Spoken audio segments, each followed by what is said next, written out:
So in the process, I explained one by one that like how the container receive at the factory. Once we send email the requirement of the containers to report our factory empty containers, I explain one by one, just sending the email regarding respective the goods. Okay, what is we exporting? Name the goods and the what is the volume and how many unit you are exporting, and to which country we are exporting, and the what size of the containers we need. So these details we send by the email to our CHN freight forwarder.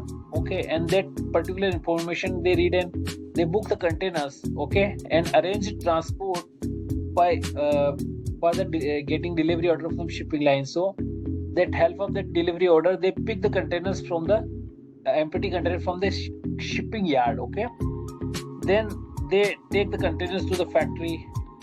Okay, for the dispatching. Okay, so once container reaches the factory, we need to check out whether container are physical fit or not for the export product. Okay, just like check out the floor, walls of the containers, roof of the containers.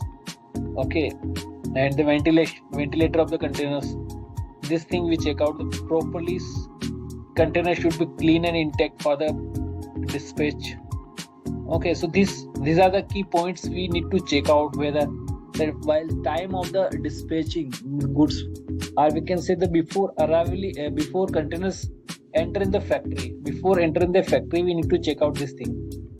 If containers okay, then we containers can enter in the factory and dispatch process start. Okay, if container is not okay in that process, then what we need to do first, we need to intimate intimate to the freight forwarder who sent this container, and intimate that this container is not okay for that particular dispatching. Okay, just like you are exporting a heavy machine, and the floor of the container is not okay, it's damaged, wooden, there are some hole and like that.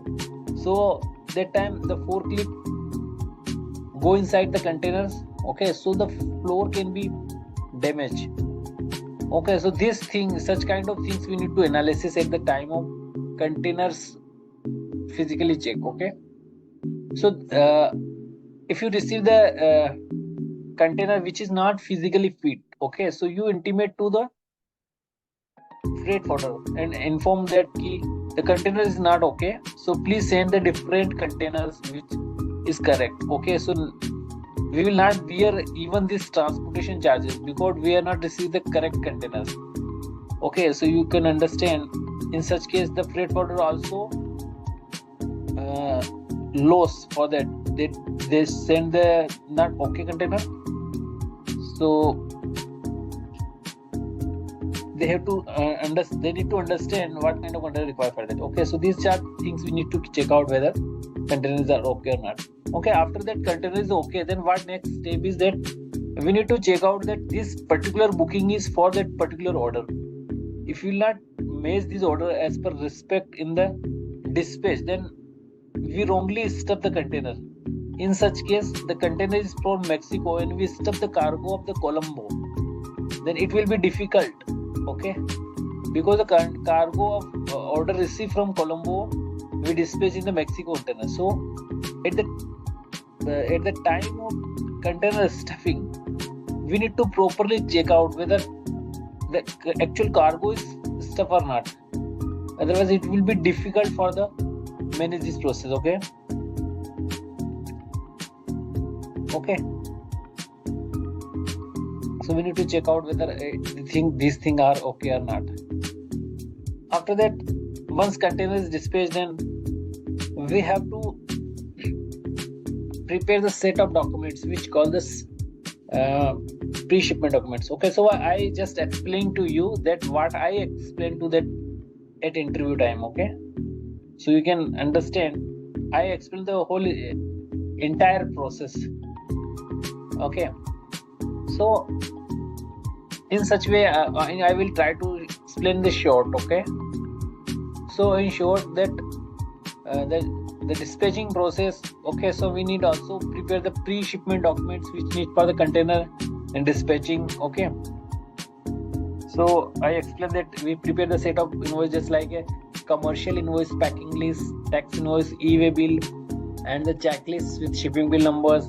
These are the basic document, and also the document which is the custom format. We need to fill that format in respect to the custom. Okay, just like you are exporting through the ICD GADI, then you have to follow the document requirement of the ICD GADI. If you are exporting through the TKD, Tuklakabad, then there is another different kind of requirement of the document set for the custom clearance and the examinations. Okay, in the same way, the different custom needs different type of documents.